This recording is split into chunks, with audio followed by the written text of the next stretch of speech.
What's up, baby Human Geo? Woohoo!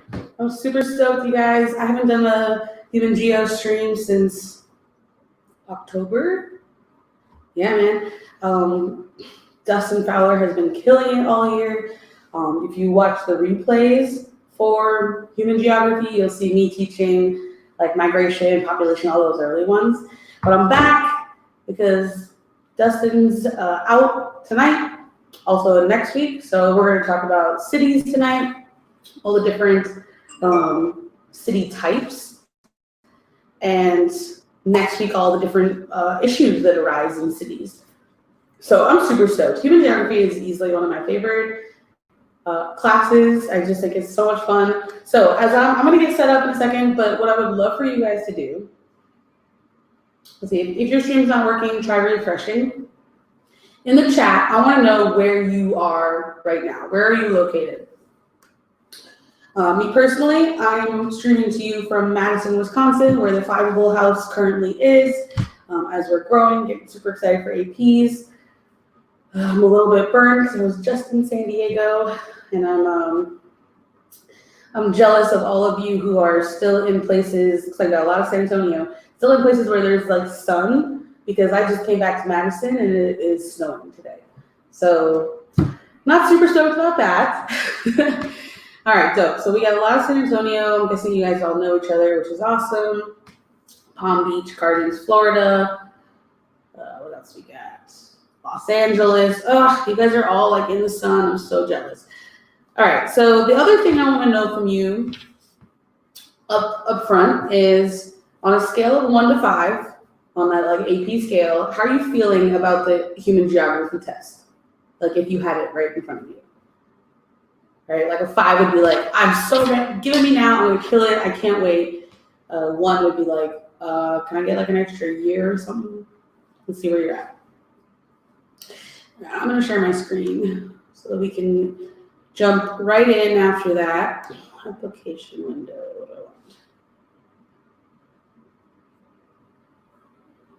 All right, 1 second. Share. Move it to like the actual thing. Okay, so, all right, so let's see where you guys are at. You are all over the place. All right, we have a few that are like 7, 10. Yes, love the confidence. Love it. 6. Some of you guys that are feeling like 2s and 3s. It's a good spot to be in. You do have some time left over. You know, you're here right now. The fact that you're here and you're going to study with me tonight shows a lot from you. And I guarantee you will help you out. You know, I'm going to show you like what you need to know in this topic. And for those of you that are feeling like 1s, 0s, oh my God, I saw a -1. If you're feeling like a -1 right now, first of all, deep breath. It's all going to be okay. We're going to get through this all together. But the good news is we've got a lot more streams coming up for you. Okay, so we're live for Human Geo every Thursday at this exact same time. So, 7 p.m. Eastern, 4 p.m. Pacific. During exam week, we're going to have extra streams. We've got replays from all the things that we've done already. And that question is there going to be a Kahoot? Even better, our mobile app is dropping next week. If you haven't already seen our new web app, it's just like a website where you can see like what we've built, and there's a lot of free stuff in there for how to study, and all of our trivia games are going to be uploaded in there. So there's going to be even better than a Kahoot. And the app itself is free to download. Everything that we do while we're live is free, so you can watch streams, you can play trivia games. And so we're going to be doing some really massive trivia games coming up that you'll be able to play live. And so it's not going to be through Kahoot. It's going to be better because we're not going to have all those Kahoot bots. It's not going to crash when too many people join. It's really like made for this exact reason. So we're really excited for you guys to be able to see that. You can go into the web app. You can play around with some stuff, tonight even. All right.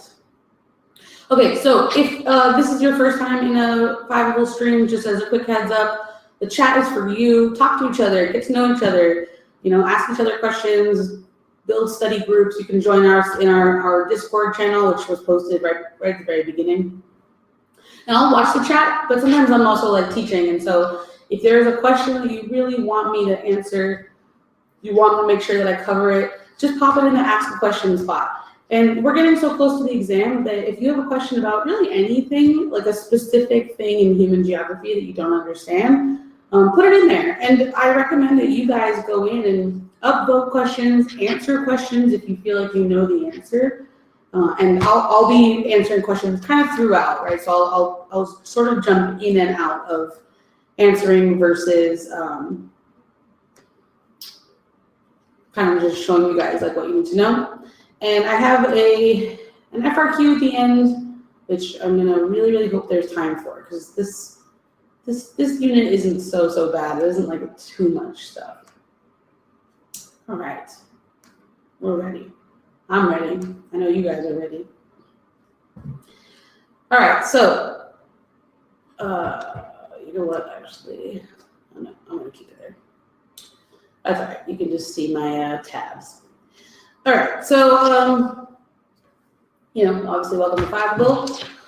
If you're not following us on social media, definitely head to Twitter, Instagram, YouTube. We've got plenty of things posted for you. We're gonna be doing a ton of giveaways over the next few weeks. You know, we're right in AP season and really like ramping up. And so, you know, give us a follow. We're posting like infographics and stuff that'll be really useful for you, especially on Instagram. Tweeting out good articles to like get more, and then doing giveaways. So get in there and follow us and join the fun.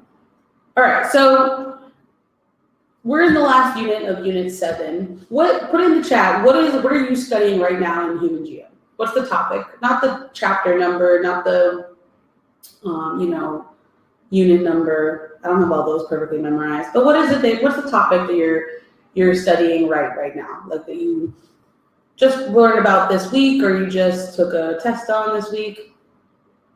Awesome. So we're perfectly positioned. So urban cities, urban models, awesome. Okay, so basically the essential question of this topic, you know, this unit is all about cities, but tonight is specifically about urban land use and how that's done and the models that the different cities around the world have. But the essential question is, how do geographers describe and analyze the structure and function of cities? Right, so what are the words that geographers use in order to really show what's going on? What does a city look like? Why does it look like that? And what function does it serve, right? How does each part of the city support the other parts, right? How do people operate within those different parts of the city? And so that's really what we're looking at tonight. That's our focus. And so before we like go into all the different models and all the different, you know, cities around the world, I just wanted to show you like this map that I came across. It's actually let me just a little review. What type of map is this? What type of map would you classify this as? I think all the way back to Unit 1. What's that one? What's that map where the different, I'll let you guys think on that one.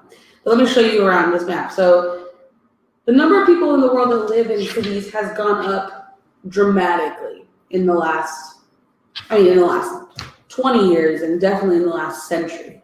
And so, you know, when we're thinking about how cities look, it's truly like where most people live, right? You know, obviously there's so much importance in rural lands and in agricultural land use, but this is like where most of the people live. And so you can see, like, I mean, this is massive, you know, like 42% of China lives in cities, 29% of India, 81% of the US. That's such a big number. It's crazy. So like, you know, you can really see like there's just a lot of people. Yeah, so like graduated symbol seems right, cartogram, it is kind of both, right? It's sort of shifting the size based on the data. You can just see like just how many people live in cities, and this is I don't know the exact year that this map was published, but this is fairly recent. And so if this had been done, this exact same thing 100 years ago, it would look totally different. Right? People didn't necessarily all live in cities. Really, during the Industrial Revolution is when you get that like first real shift. Even before, like in the 1700s in Europe, and then more in the 1800s, and as industrialization spread. And now today, what we're really seeing is massive growth in cities, especially in places like Africa and Southeast Asia, in Latin America. And so we're going to look at all of those things. Oops. That slide wasn't a thing. Okay, so let's start with the Central Business District, because this is going to be sort of our anchor for the entire night, right? Because all of the cities are based around this like CBD, right? This is your like downtown, right? So when you think about wherever you live, the downtown area, it sort of fits into these factors, and this more, this is like really thinking about like big cities, but these are the sort of things that you tend to see. First, there's like an above and a below ground, or you've got skyscrapers in most, right, like central business districts, with the exception of like European cities, which we'll talk about later. But this is where your big buildings are. But then you also have sort of like an underground city too, right? You have metros and subways and parking garages and sometimes like underground shopping centers. Right? There's like a lot of different things that are happening underground as well as above ground. It also tends to be where the like historic center is. Maybe it's like where the city started. Maybe it's where the most historic, like important buildings are in the city. That tends to be in Europe, but it's also true in a lot of other cities as well. Right? If you think about, like Boston, you have all the old cities. Or looks like most of you guys are from San Antonio, so I actually don't know San Antonio that well. I wish I did, otherwise I would like use that as the example. But I'm guessing, do you see this in San Antonio? I'd say so. Yeah, right. Like, do you see, like, you kind of know where that downtown area is. You see, that's where the buildings are. Maybe there are some like historic buildings there. Land tends to be more expensive in that downtown area, which is really good for businesses that generate a lot of money, right? So businesses that are in like finances, like legal, things like that, like things that I can pay for the super expensive, office because what I'm doing generates a lot of money. It's not good for manufacturing. Manufacturing is better outside of the city because this land is very, very expensive. And because the land is so expensive, you see like high density housing. So, we might build an apartment building that's massive, that fits a lot of people in it. And that's because there isn't that much space to be spread out. And the land that you're building that, apartment building on is very expensive. And so it's better to be able to be able to sell more apartments. Yeah, there you go. Yep. So like the Alamo would be like sort of downtown. And then you have medical center. Right. So every city has that like CBD, that central business district. It looks a little bit different across the world. It looks a little bit different. I actually want to show you. Let's just do some like Google Earth, because why not? So I'm from Boston, and so this is just the example that I pulled up. But and you know what? I'll just show you. I'll just do San Antonio too. You can kind of see, right? Like there's a very clear, like this would be your CBD in Boston. You can see the big buildings. You know that these buildings will be really expensive to rent out. And then as you zoom out, you start to see like what the outside of the city is all sort of built around that central location. But then you see the change, right? You see the shift. Like look at how these buildings are. These houses are much smaller, much more compact. There's a little bit more space around them, right? Like this looks like they're really like on top of each other, but they have, driveways and backyards, whereas in here you wouldn't. In here you're downtown. All right, so jump back in.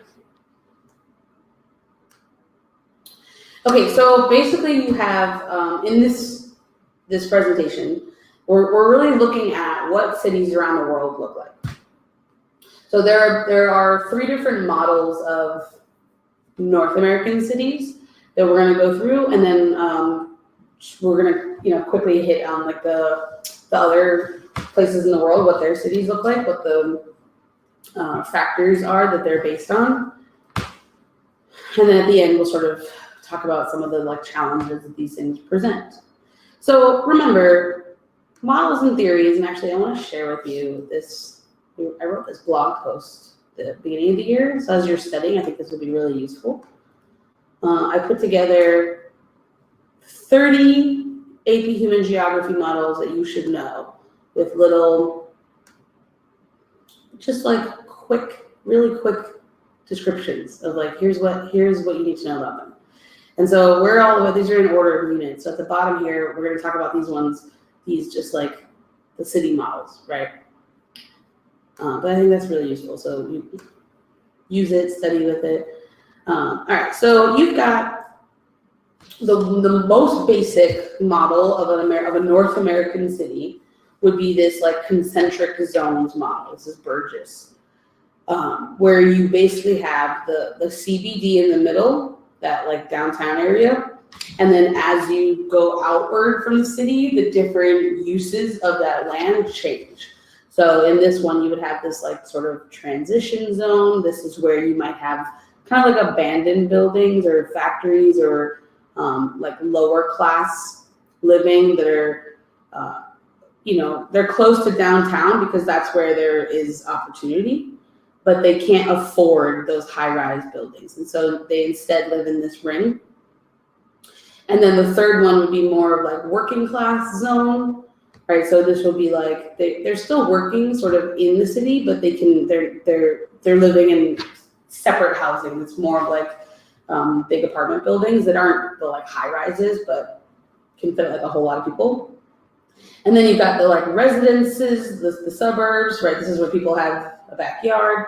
And then finally, even further suburban areas, this is where people are generally commuting in. So like people out in this like furthest ring tend to be the highest class. So you have like upper class in the very, very inside the city, maybe potentially inside the business district, and then all the way on the outside. Right, so you're just sort of surrounded by layers of industry. The most wealth is furthest away.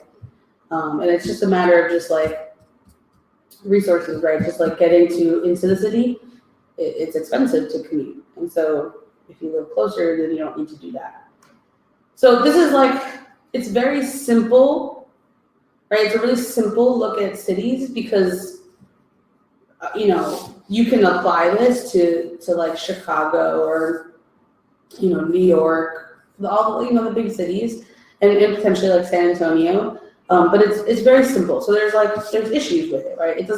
Cities don't fit perfectly into these rings.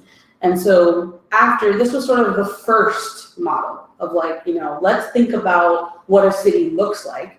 Here's the model. And now this is going to influence what comes after this, like how geographers are analyzing cities. And so the second one is Hoyt's sector model. And so it's similar, right? It's like you still have this like CBD, you have that central downtown area, and it's surrounded by industry. But rather than seeing it as just like concentric circles, Hoyt is looking at the impact that transportation had, the transportation lines coming in and out of that central area, and where people then move in relation to that, right? So if you remember, you live in here because it's cheapest to get into here. But now that you have built out subways, I don't need to live right here anymore, right? And so where people live can sort of expand out of that, really following the subway lines. So, and in both cases, right? So you have high class, right? Like this would be like an upper class residence. All around them would be like middle class, lower class, maybe on this side of town. And then you have like sort of factories and industry cutting through this like working class area, right? And that would make sense. It's closer to where they live. And all of these things are, by the way, are very much influenced by politics, by like racial laws that we will definitely talk about next week when we talk about urban issues. You really do see, you do actually see some pretty dividing lines in cities on purpose, right? And so like this would be like Chicago. Does it look exactly like this little nice circle? No, but it is a very similar thing. You have the CBD, you have, you can trace where people live based on transportation lines. You can see sort of just like pretty drastic lines around neighborhoods, around who lives in those neighborhoods. And it's all based on a couple factors, based on like where the work is and who's doing the work. And then also based on like where people were allowed to buy houses, right? It's as simple as literally not allowing Black families to buy houses in certain neighborhoods, as white families not wanting to buy houses in certain neighborhoods. And so you get these like very, racially segregated cities. And I'll show a picture of that later of, what did I pull? I forget which city I pulled, but I'll show that later. All right, so the other type of model for North America is, again, like you can just kind of see how this is like another evolution of it, right? It's like, okay, we have concentric circles, that works. But then if we go a step further, like it's more complicated than that. And if you go even a step further than that, and you look at kind of where things have progressed even further, this is the model, right? So this would be galactic cities. This is like, you have that CBD, right? So here's like that old version of this. But because people have moved outward, there's sort of like a decline of the inner city. And the things that you needed to do in the downtown area, the shopping, the business, any of those like services that exist there have started to now pop up in the burbs, right? So you have these what are called edge cities. So this is Atlanta, where you can see like, if you live out here, you don't need to go into the CBD all the time. There may even be a huge industry right outside of it. A huge company that employs thousands of people. And so that then you have all these stores, these like big box retail. You can find your Best Buy, you can find your Target, your supermarkets, you can find all of those things. So you don't even really need to come into the downtown area, short of like some bigger events that might be happening by my subdivision. Yeah, totally. So yeah, I mean, this is definitely like happening in other places, right? Like, I mean, where's a city around you that like has sort of a suburb that has a lot of things to do in it?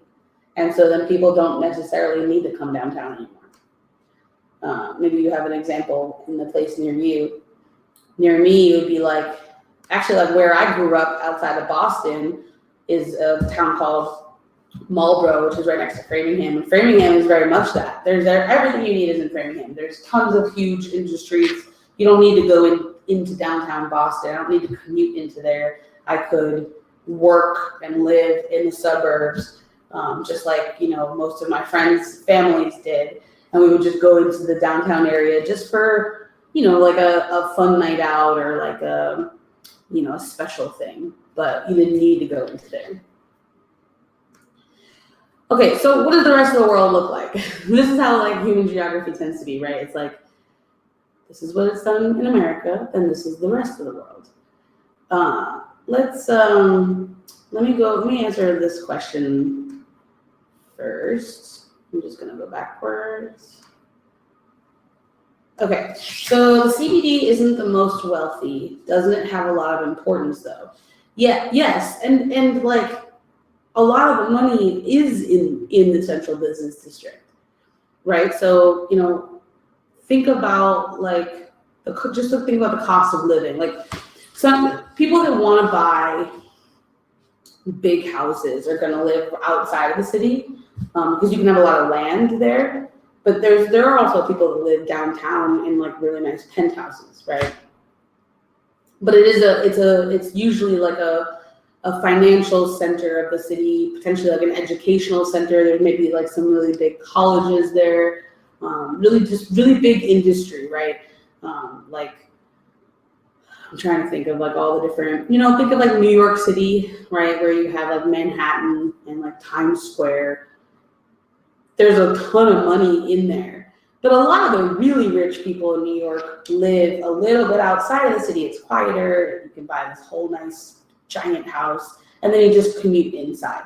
And so what you tend to see right inside the city are a lot of people who don't have a lot of wealth because it is too expensive to commute in and out. And so it's easier to live like really close.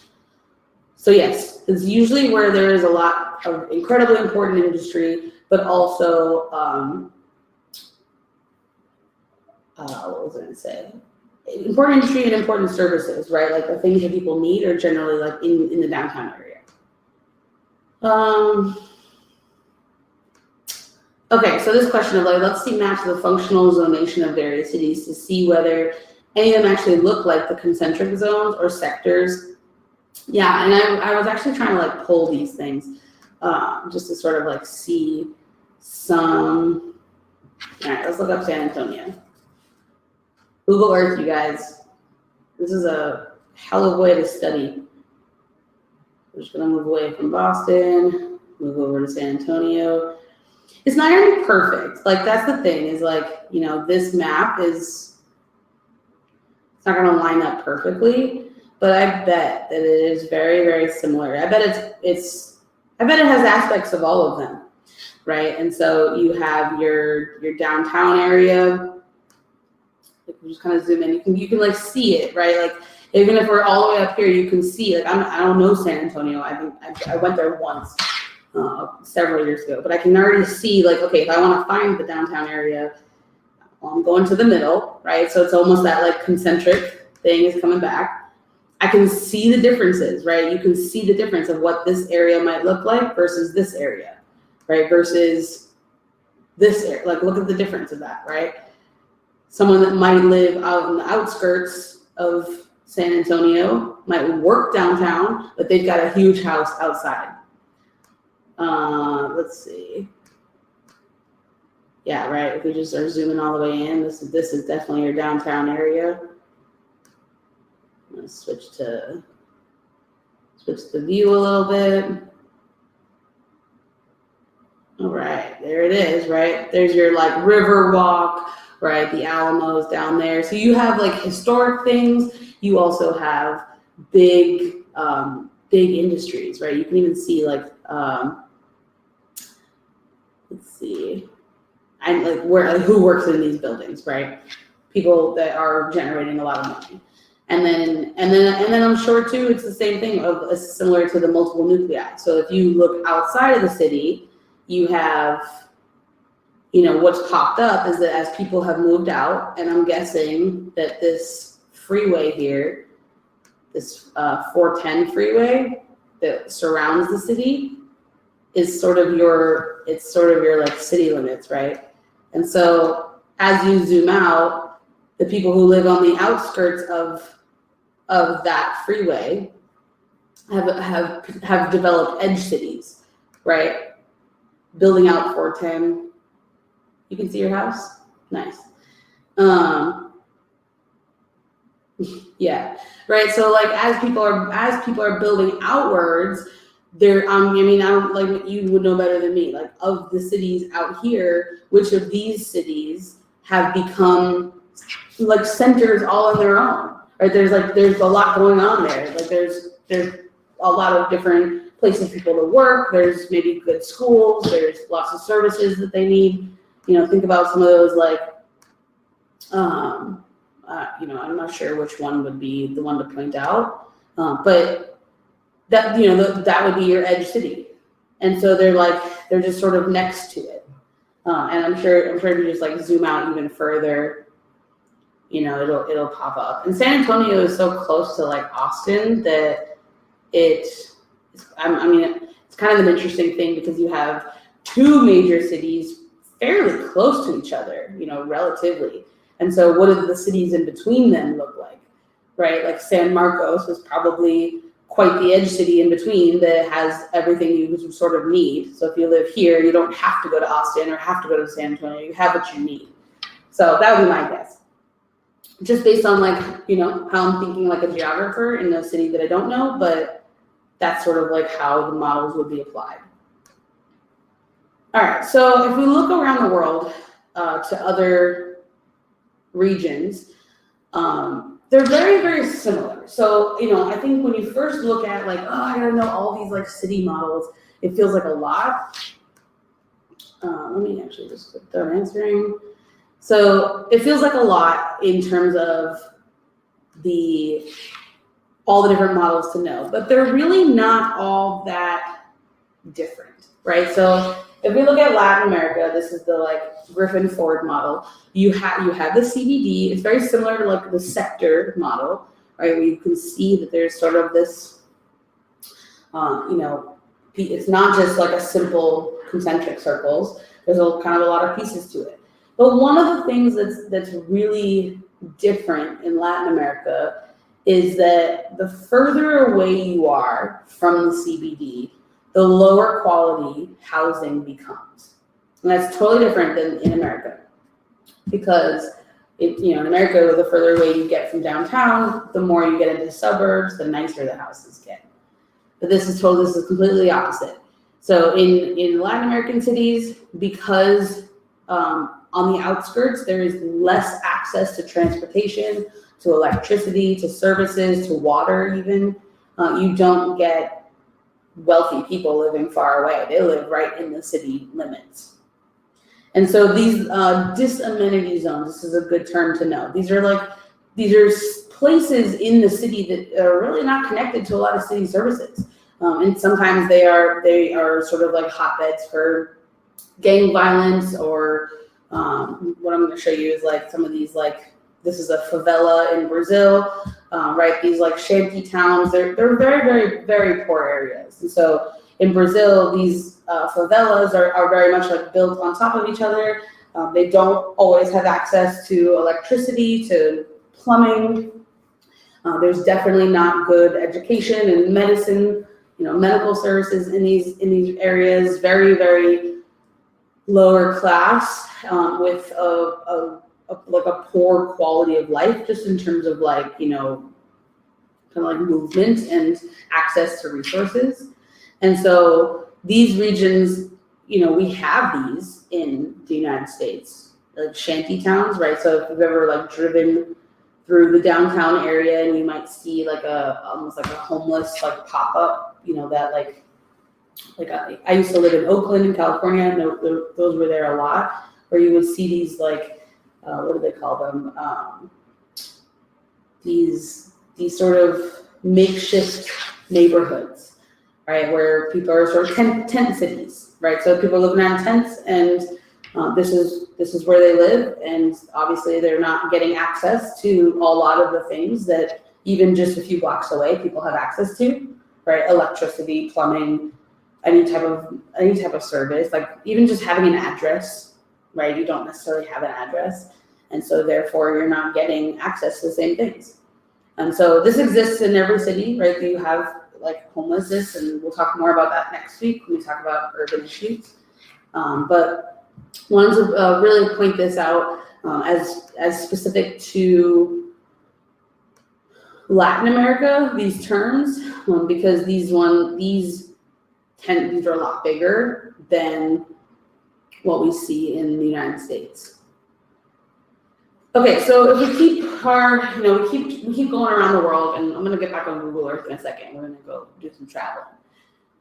In Europe, the European cities grew very slowly, and there was no planning. And it's the same thing in like East Coast cities. So like Boston, like New York, like Philadelphia. They're very similar to these European cities because they were settled by Europeans, right? And they didn't sit down and think, let's plan this city out. They just sort of started building it, and then had to sort of keep adapting as technology improved. And so you'll see like really narrow streets and historic centers in the midst of them. And so, for example, Let's go to, give me a European city. Give me any city in Europe. London, Berlin, Lisbon. Oh, love Lisbon. I'm going to go to London. Go to London. We're going to zoom out. We're going out from San Antonio over to London. And so in London, what you're going to see is absolute craziness when it comes to streets. Like, this was not planned out. You know, like if you think about in San Antonio, you might have street names that make sense. There's, you know, there's grids. There's maybe they're numbered 1 through whatever, or they're lettered or something like that. London makes 0 sense, right? So look at all the way the streets are. If we just kind of zoom into, you know, some of these downtown areas, it's like crazy. It's just complete craziness, you know. So the downtown area in London isn't necessarily skyscrapers. It's not like New York. It's not like Chicago. The downtown area in London is more about, you know, Buckingham Palace, right? It's these museums, and you can just see the difference of it. It's just a lot more flat. It's a lot more about the historic importance of this area, right? You know, you can see like all of this different space. Another one that's really good, I'm going to just take you to really quick, is Prague. Prague is one you can really see that difference. Let's see. England, Warsaw. Oh yeah, Warsaw is a good one too. All right, let's go to Prague. So Prague is in the Czech Republic. Super pretty. Let's get rid of this. Okay, so you can see, like, you just look at the streets. These streets make no sense. They were not designed with anything in mind but, like, you know, horses and cows going through. Not cars, right? These are developed very slowly. These are old cities. And so you can see, like, you can just see the difference. You know? Like, look at downtown Prague. It's you don't have skyscrapers. In fact, you're not allowed to have skyscrapers. Like, there are limits in terms of what can be built because they want to protect this look, right? You can just kind of see, like, there's clearly a that you have to use if you are in the downtown area. Okay. All right, so European, narrow streets, historic centers. African cities sometimes have 2 CBDs because of what existed before they were colonized and then what existed after they were colonized. And so sometimes you'll see a difference in terms of like, you know, more traditional market area versus a more like administrative, you know, like big streets area where like the Europeans came in and set up shop. Let's go. All right, give me a city in Africa. There are so many.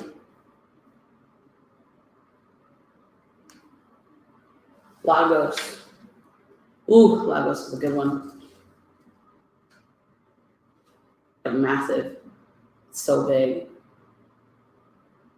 All right, we're going out of Czech Republic into West Africa. We are now in Nigeria. All right. I've never been to Lagos, and I've never done the Google Maps here. But let's take a look. Just take a look at what it looks like. I mean, you're just gonna see that it's a lot different, right? So it doesn't look like Prague. It doesn't look like San Antonio. It doesn't look like, you know, Chicago. It looks like it's had a completely different history.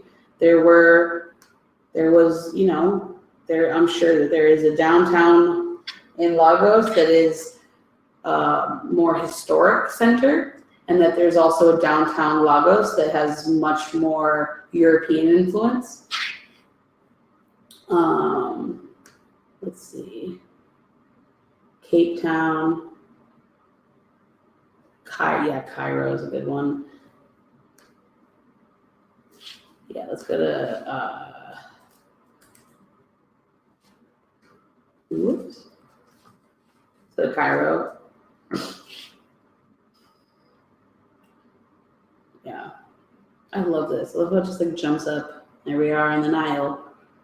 Okay, so, okay, first of all, just the fact that like the geography of it, if you just like zoom out, you know, it's like, here's the lands where people live because there's water. Here's the lands where way less people live. Look at the difference, look at the line. It's crazy. Okay, so if we go zoom straight into Cairo, and Cairo is also an Islamic city, so it kind of goes into the next one, where it is, the centers of Cairo are also going to be around mosques. So there's for sure going to be, you know, okay, so here, this area right here would be more of a colonial city center, right? You can even see like the bigger line, the bigger roads. You know, here's the embassy of the United States. And then you have probably over here, oh no, Egyptian Museum. And then, you know, maybe somewhere on the other, in another part of town, there's more of like a traditional market. You know, I don't know exactly where it is. I'm trying to find it. Maybe over here, right? You know, maybe over here, where there's just a totally different look, right? And so this is exactly what you see in Africa, is that you just see that there's clearly like spaces that have, yeah, it looks very cool, right? While we're in Cairo, we may as well go to the pyramids really quick. Let's just like zoom out.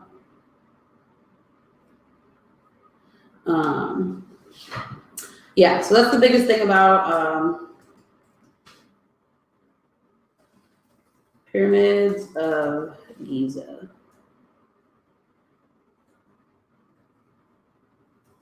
Okay, let's just go to Giza. So we'll find them. They're there, and they probably look so awesome on Google Earth.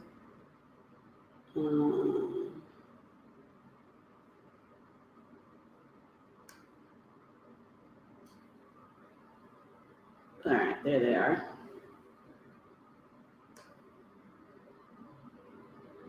Yeah, they're like literally on the outskirts. Look at that. There they are. There's the pyramids. Huge. There's like 3. The Sphinx is over here.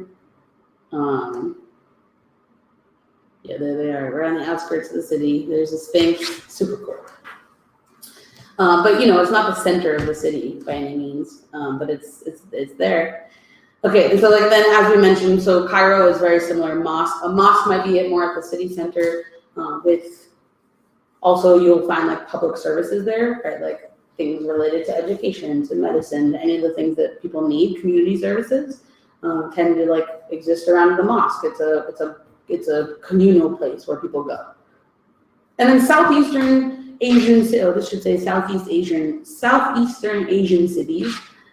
there tends to be a difference in where the CBD is based on like a former colonial port, right? So if we go to, you know, Hong Kong, totally different. This is fun. We're doing like a whole like journey around the world here. Okay, so Hong Kong used to be British. Looks like I'm freezing a little bit. No. There we go. I'm making Google work. Okay, so let's go to Hong Kong. Let's zoom in. You know, at Hong Kong, you're gonna see like the ports themselves are what are like the center of the city.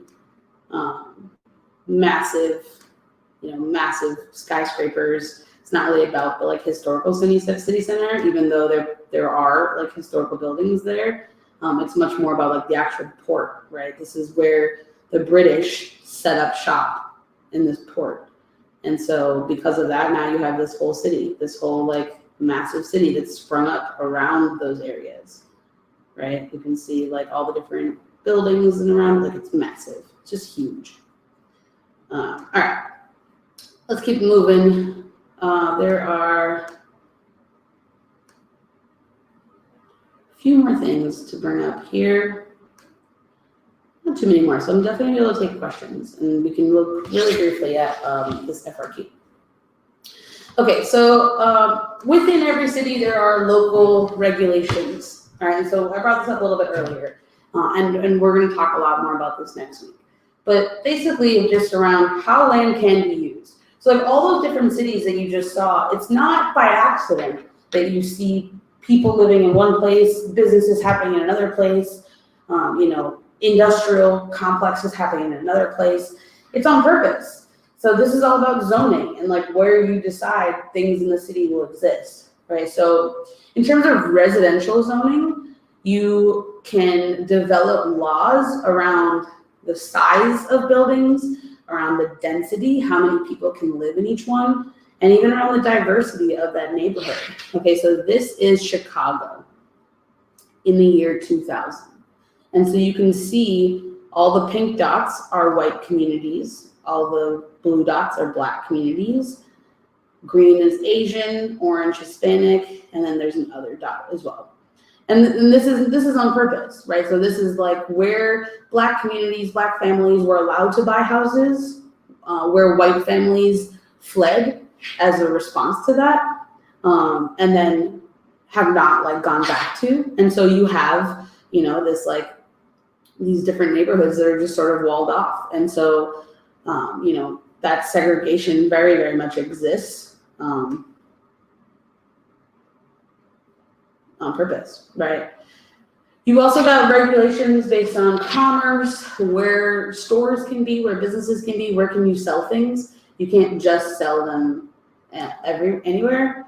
You can sell things, based on where you're allowed to set up businesses. And then industrial, so like where things are made, where the manufacturing happens. It may just be easier to do it outside of the city. There's more space. It's cheaper to get a huge warehouse. You're not going to get a massive warehouse in downtown because it would be really expensive, right? That land is expensive. So get the warehouse outside of it and then bring it in and sell it downtown or wherever it makes sense for you to sell your goods. All right, let me take a look at questions that you guys have before I jump into that practice FRQ. So pop in and add your questions, right? So I want to make sure that you guys are getting your questions answered. Let's see. Okay, although these models are outdated, which model would you consider modern New York City? The concentric zone, sector, multiple nuclei, or galactic model? Well, let's go take a look at New York City. So I was kind of searching before for examples, and maybe you've done some more research on this. It kind of feels like a lot of these cities, you kind of have examples of all of it, right? It doesn't really fit perfectly into any of these like models. Just like any model in AP Human Geography, right? Nothing is like perfect. So if we go to New York, all the way to the other side of the world, we have, you really have these, you have your boroughs, you have your central business district in New York would definitely be this like Manhattan area, right? But because there's so many people who live in New York, and because of how rapidly transportation has improved in different aspects of things, you have plenty of people that live in Brooklyn that have a lot of money. You have plenty of people who live in Staten Island that have a lot of money, and people that don't, right? You have tons of like suburbs that have popped up around. And so I would say like New York is probably a really good example of a galactic city, where there's definitely like some places that are sort of forgotten and other cities that have popped up as a result, other parts of the city. But at the same time, you do kind of see these concentric zones still, and there's a massive, subway system. And so people will set up shop on the subway lines, right? And because it's such a massive subway system, it makes it easier to live anywhere. So, I don't know, galactic. Right, galactic. So like you have, the inner city tends to be more like dilapidated, and then the outer city tends to be where more the money is. And then edge city would be where you have these other cities popping up. So it's kind of all of them, which I know isn't what you want to hear, but that's my opinion on it. Would the Hoovervilles during the Great Depression be considered shanty towns? You bet, right? Totally. They were just called Hoovervilles because they were just a jab to President Hoover. So rather than call them shanty towns, let's just, blame President Hoover for them. So yeah, I mean, those would definitely be considered that. Generally, shanty towns are like either temporary or like semi-permanent. In Latin America, you'll see them become a lot more permanent. They're extending beyond generations, and so they're not just like tents. They have structures to them. They're not necessarily like super strong structures, but they're more permanent than what you would have seen in the Great Depression. Okay, so I'm gonna click done answering. Hit me with more questions if you got more questions. I'm here for you. Okay, so definitely add them in of whatever you're wondering about human geo. I will help you out. Okay, so I wanted to show you really quick, like, what would this look like on the exam? You're not gonna just see, like, here's a city, identify which model this is. It's not quite like that. I mean, I guess it could be, but you really need to be able to, like, this was a question in 2008 on the exam, and I think this does a really good job of showing you like how these models may appear in the free response question. And so basically what it's asking is about the von Thunen's model of agriculture, right? That's where you have the marketplace. It's very much similar, right? You have the marketplace, you have like where you would then have like goods that need to be transported quickly, and then you kind of keep going outward until the outskirts would be like timber, right? Things that are heavy that could be brought in, or maybe on the like full outskirts you have like cattle, right? You don't want them close to the people because of disease, but they can kind of walk into the city. And so this question is basically saying to compare them, compare what the concentric, Burgess's model looks like, compare that with von Thunen's model. And so what you have to do is that you have, in part A, it's asking to just identify the type of land use the model addresses. And so you would just literally have to say that von Thunen is rural or agricultural, and that Burgess is a city. And so just knowing which one is what, like a lot of AP Human Geography is just definitions, right? So if you can just start like truly memorizing some of these terms, you're going to be in a great spot. Like that's, I hate to like say put it that way, but that's kind of what this exam rests on. Similar to the psych exam, it's just like know the words. In part B, here it's asking you to identify two assumptions that are shared by both models. So someone put in a chat.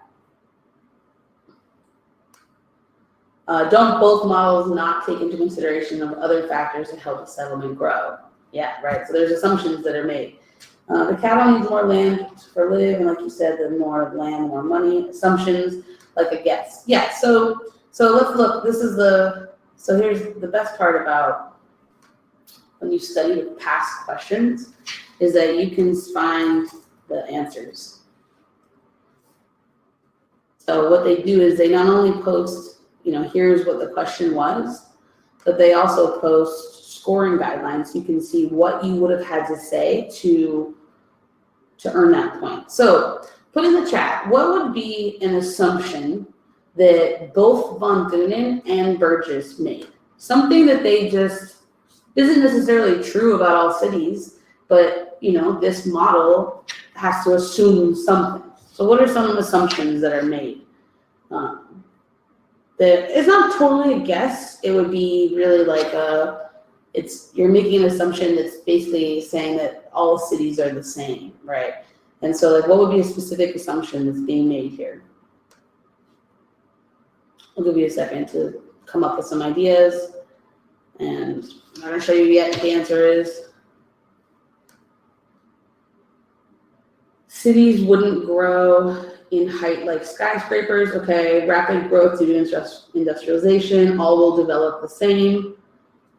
Yeah, that's a big one about like developing at the same pace. Rapid growth. Yeah. Okay, so let's see. So, well, first, that part A, so you would have had to say, you had to say both, but you would have gotten a point if you said Von Thunen was rural and Burgess was urban. Then in part B, here's a bunch that they said. So some of the assumptions. Isotropic flat plane or uniform surface, right? So assuming that there's no mountains or rivers, it's just like, here are these circles. But I can't live here if there's a massive, lake. So it's assuming that it's just featureless. Importance of centrality, right? It's assuming that that central market is the most important thing of that city, which, as you've seen in some of these other cities, there are more than one, right? So it's not going to be perfect. There's other places. Individuals maximize profit, minimize cost, maximize use, right? The idea that like the best thing is the cheapest and most profitable at the same time isn't always true, right? That doesn't fit for like Islamic cities where the center would be a mosque. That has nothing to do with business. So how do you then figure out what it looks like? Those concentric circles may be different. Transportation costs, right? So in some cities, it's a lot cheaper to get from A to B than in others. And just actual distance and whether or not there's a subway, highways. Single market or CBD, so whether or not that CBD is the most important part of the city. All right, so basically to get this, so there's 2 points available. And so, the question asks, identify 2 assumptions. So all you gotta do in that question is just say, these are 2 things that both of these models assume is true in all places. So plenty of options that you could have stated. Then for part C, the last thing you have to do is says for each of the models, so for both of them, you need to explain how relative location affects land use patterns. All right, so let me jump over to this one. Okay, so this one was actually giving you 4 points. You would got a point for identification of each of the model's effects and a point for each of the 2 explanations. Okay, so explain how relative location affects land use patterns. So you would have had to explain the effect or identify the effect and explain it for both. And so it's 4 points, right? So 1 point for this, 1 point for this, 1 point for this, 1 point for this. Okay, so this is saying, so here are some of the examples. So Von Thunen, in the agricultural model, you have, an effect of relative location to like the city center would be like intensive land use near the market, right? So you're gonna build and put a lot on the land near the market because you want to be as close as possible. And an explanation of that is that you need to make high profits because it's expensive to live there. Or some of what we were saying, like the fact that wood or perishable products are close to the market. Well, it's because we need to transport it quickly, otherwise they'll go bad. Right. So just general, like relative location, right? So like why? What does it mean to be close to that city center? Right? Why is there extensive agriculture outside? Well, it's cheaper to have land. It's cheaper to transport light materials. All those different factors. Some good review. Right, and then if we look at Burgess, it's kind of same thing, right? It's similar, right? So it's like intensive land use near the CBD, where we're gonna build these high rises. We're gonna put a lot of industry there, and why? Because it's really expensive. And so if I'm gonna buy land near the downtown area. I want to build up. I want to build a skyscraper, and I want to sell a lot of apartments rather than just building one. You know, intensity or density of residential land use. So like the further out you go, the more land there is, right? So there you can afford transportation, and there's going to be more residential areas outside of it because people are moving away to then commute in. The fact that the higher classes are at the edge of the city in the United States, this is because they want larger homes, right? And they can afford transportation. So I think there's more than just, sometimes there's more than just like what's on here that you could have said, but that's basically how, you know, this would be tested. You know, it appeared on the 2008 FRQ, so, you know, can't say for certain if you'll see it again, but this is exactly how it'll look. And I highly recommend that as you are studying in the next, you know, month, that you are practicing as many FRQs as you possibly can. And if you search, actually, I'm going to pull this link for you. All AP Human Geo FRQs. We've done some of this work for you. We pulled all of the past questions ever asked on the Human Geo exam, and then organized them by topic. So you can see